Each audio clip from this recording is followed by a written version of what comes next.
Hello students, welcome to my channel Tansuman Classes, and today we read chapter number 3, History, the Ruling the Countryside. I hope आपको ये बहुत पसंद आ रहा होगा और आज हम पार्ट 3 पढ़ेंगे chapter number 3 ruling the countryside, यानी कि गांव में कैसा शासन चलता था और किस तरीके से जो कंपनी है वो दीवान के रूप में आई। उन्होंने उड़ीसा और बंगाल और बिहार की दीवानी हासिल करी। देन आफ्टर उन्होंने कौन कौन सी क्रॉप्स को उगाने के लिए हमें कहा। हमारे जो इंडिया में उनको जो ज़्यादा प्रॉफिटेबल जो लगता था वो काम उन्होंने किया। जो पहले वो इंपोर्ट करते थे गोल्ड को, अब वो भी बंद हो गया। वो हमारे यहीं से रेवेन्यू को कलेक्ट करते और यहीं पे उन्होंने अपना बिजनेस शुरू कर लिया था। सो आफ्टर दैट उन्होंने अब हमारी जो क्रॉप सिस्टम है उसको थोड़ा इम्प्रूव करने की कोशिश करी और जो लैंड है उसका डिस्ट्रीब्यूशन किया। तो परमानेंट सेटलमेंट उन्होंने शुरू करा first.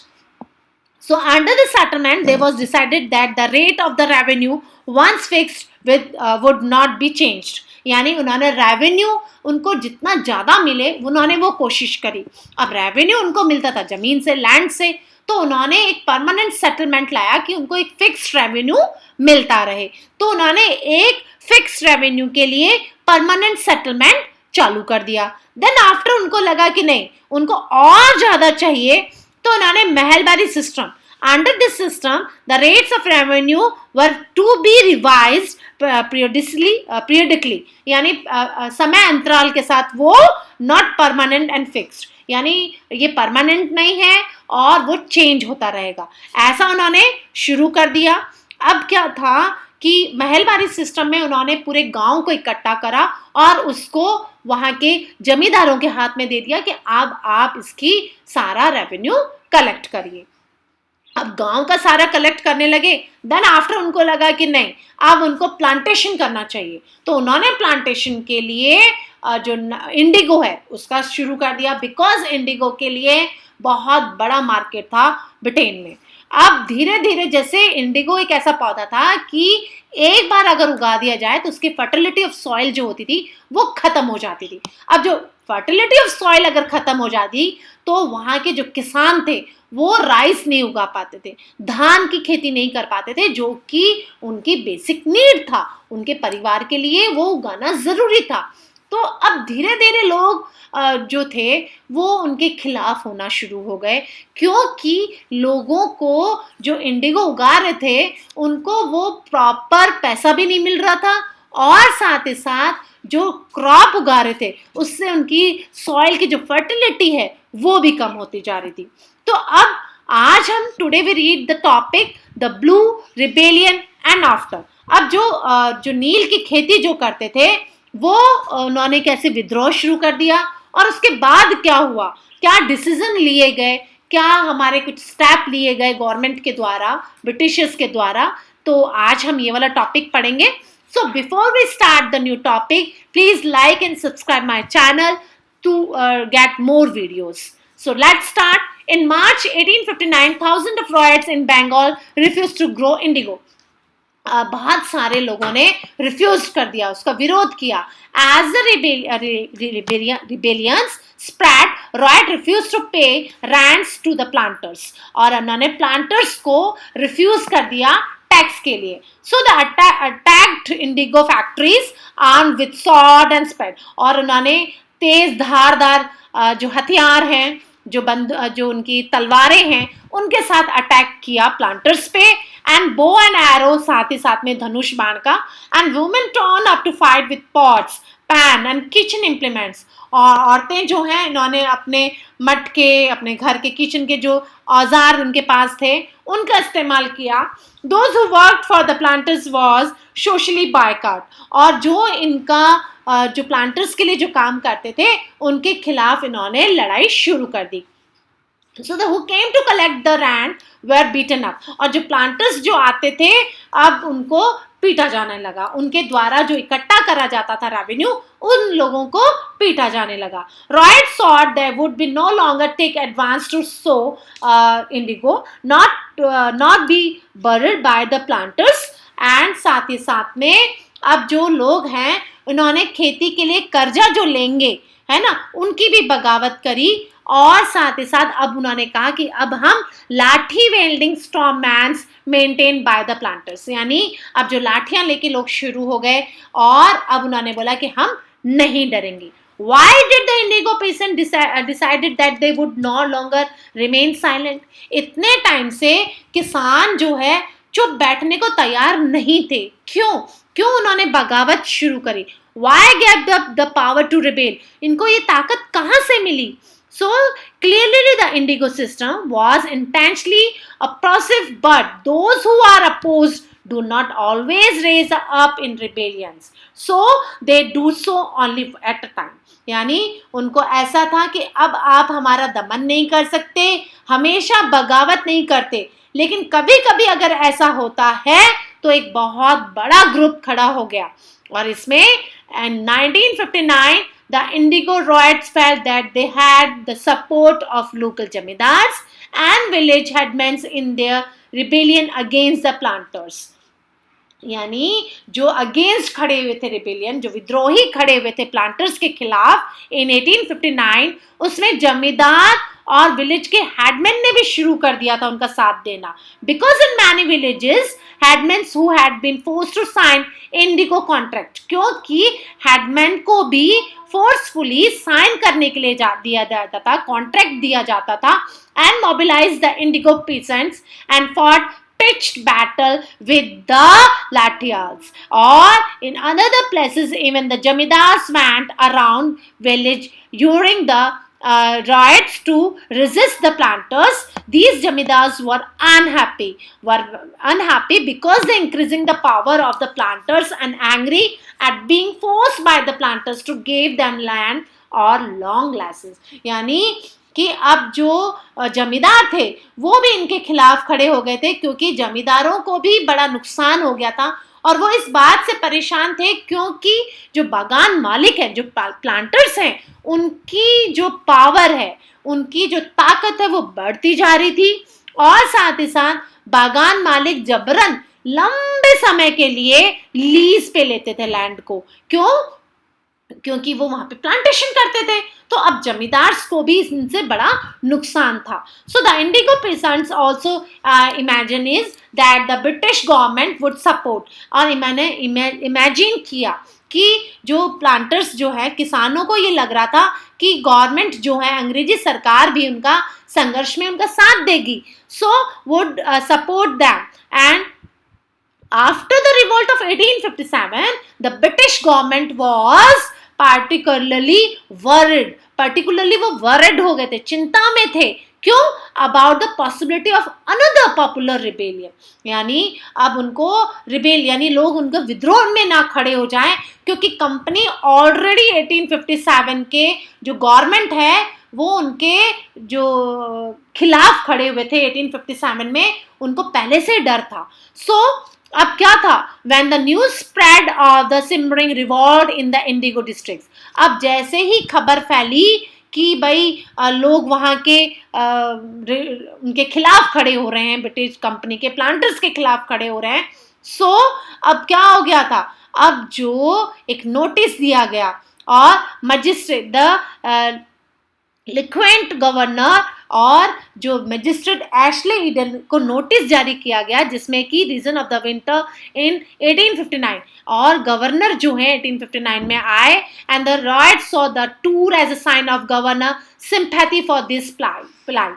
When the Bursa the migrated magistrate Ashley Eden है, इन्होंने एक इशू किया नोटिस जिसमें कि लिखा हुआ था कि ryots would not be compelled to accept indigo contract, यानी कि जो नोटिस दिया उसके आधार पे ये खबर फैल गई कि लोगों को अब अनुबंधन मानने के लिए मजबूर नहीं किया जाएगा, उनको फोर्सफुली उनसे कोई कॉन्ट्रैक्ट साइन नहीं कराया जाएगा।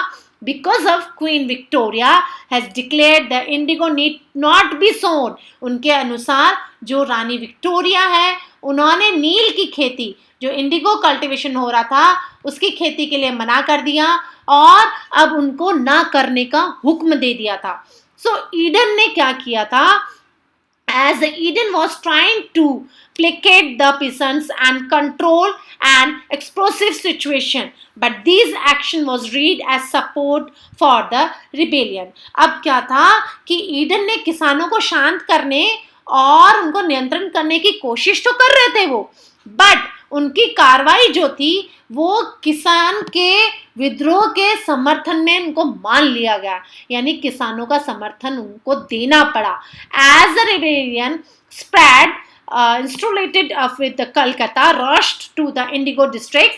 They wrought for the misery of riots, the tyranny of the planters and the horror of the Indigo system. और जैसे जैसे विद्रोह फैला, कलकत्ता में जो पढ़े लिखे लोग हैं, है ना, जो इंटेलिजेंट्स जो लोग पीपल है, कलकत्ता के जो लोग थोड़े बहुत पढ़े लिखे थे, उनके पास में ये खबर फैली और उन्होंने क्या किया कि उनकी दूरदशा को देखा, बागान मालिकों की जोर जबरदस्ती को देखा और अत्याचारी नील व्यवस्था के बारे में इन्होंने उसमें लिखना शुरू कर दिया, बुक्स को लिखना शुरू कर दिया.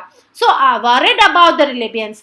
अब जैसे जैसे सरकार को क्या हुआ, उनको डर लगा about the government brought in the military to protect the planters from assault and set up the Indigo Commission to inquire the system of the indigo production, and the commission had to be the planters guilty. They criticized them to the cursive methods they used to the indigo cultivators.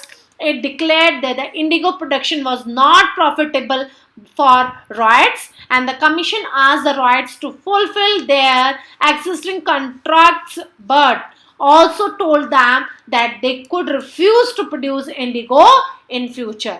और इसी तरीके से उनको एक सौदा, एक वो पूरा करा गया कि कैसे इनको मजबूर ना करा जाए.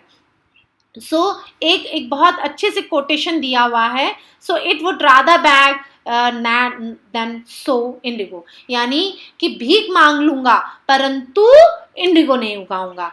इसमें क्या है, the Hadiji Mulla, an indigo cultivator of the Chandpur, यानी चांदपुर के जो थाना है, थाना हरदी, was interviewed by the member of the Indigo Commission on Tuesday 5th of June 1860. This is what he said in answers to some of the question. यानी कि चांदपुर के थाना हरदी की एक हाजी मुल्ला जो हैं, उनका इंटरव्यू लिया गया और नील आयोग से बात करी उन्होंने. तो हाजी मुल्ला ने कुछ ऐसे जवाब दिए. उसमें क्या है, W.S. Seton Karr, president of the indigo commission, जो कि इंडिगो कमीशन के अध्यक्ष थे, तो उन्होंने पूछा, are you now willing to sow indigo, and if not on what fresh terms would you be willing to do it. यानी क्या तुम इस नील की खेती के लिए तैयार हो, और अगर नहीं हो तो किस तरीके की शर्तों पे आप खेती करना चाहेंगे, ये पूछा सिटन कार ने. तो हादीजी मुल्ला जो है, वो हाजी जो मुल्ला है, वो बोलते हैं, I am not willing to sow and I don't know that any fresh terms would satisfy me. उन्होंने बोला कि मैं नील के लिए तैयार नहीं हूं और मुझे नहीं पता कि कोई भी नई शर्तें मुझे संतुष्ट कर पाएंगी, मुझे सेटिस्फाइड कर पाएंगी. सो मिस्टर सेल ने वापस पूछा उनसे, मिस्टर साले ने, कि would you not to be willing to sow at ₹1 a bundle. उन्होंने बोला कि क्या तुम आप जो है ₹1 प्रति बंडल की कीमत पर भी खेती नहीं करना चाहेंगे. तो वापस हाजी मुल्ला ने उन्होंने आंसर किया, no I would not. Rather than sow indigo, I will go to another country. I would rather beg than sow indigo. उन्होंने बोला कि मैं नहीं करूँगा, मैं नील उगाने की बजाय, मैं इंडिगो उगाने की बजाय भीख मांग लूँगा, परंतु इंडिगो को नहीं उगाऊंगा. और बाद में क्या है कि आपको एक ये देखिए, आफ्टर रिवॉल्ट, इसके बाद में क्या हुआ, indigo production collapsed in Bengal. Bengal में खत्म कर दिया गया. But the planters now shifted their operation to Bihar. अब उन्होंने, प्लांटर्स ने क्या किया, ऑपरेशन को Bihar, with the discovery of the synthetic dyes in the late 19th century. और इन्होंने प्लांटर्स ने अब बिहार की तरफ शिफ्ट कर लिया, और बिहार की तरफ शिफ्ट करके इन्होंने जो खेत हैं इन्होंने वहां पे शुरू कर लिए, and their business was severely affected. वहां पे भी इनका बिजनेस बहुत अफेक्ट हुआ, but yet they managed to expand production. इन्होंने प्रोडक्शन को मैनेज किया। When Mahatma Gandhi returned from South Africa, a peasant from Bihar, Bihar के एक किसान ने कहा, pursued him to visit, उन्होंने उनको आग्रह किया, pursued किया उन्होंने, आगे की तरफ किया कि visit चंपारण, आप visit चंपारण करिए and see the plight of the indigo cultivators there. Mahatma Gandhi visit in 1917 marked the beginning of the Champaran movement against the indigo planters. और 1917 में महात्मा गांधी ने नील का जो बागान है उनके खिलाफ एक आंदोलन चालू करा, और वो आंदोलन किस नाम से जाना गया? Champaran movement against the Indigo planters. So I hope आपने ये चैप्टर बहुत समझ में आया होगा, एंजॉय किया होगा कि कैसे हमारे देश के जो फ्रीडम फाइटर्स हैं, कैसे आज उन लोगों ने हमें यहाँ तक लाके खड़ा किया है, क्या क्या उनके कंट्रीब्यूशन रहा है, उनका सहयोग रहा है, ताकि आज हम बेहतर जिंदगी जी पाए।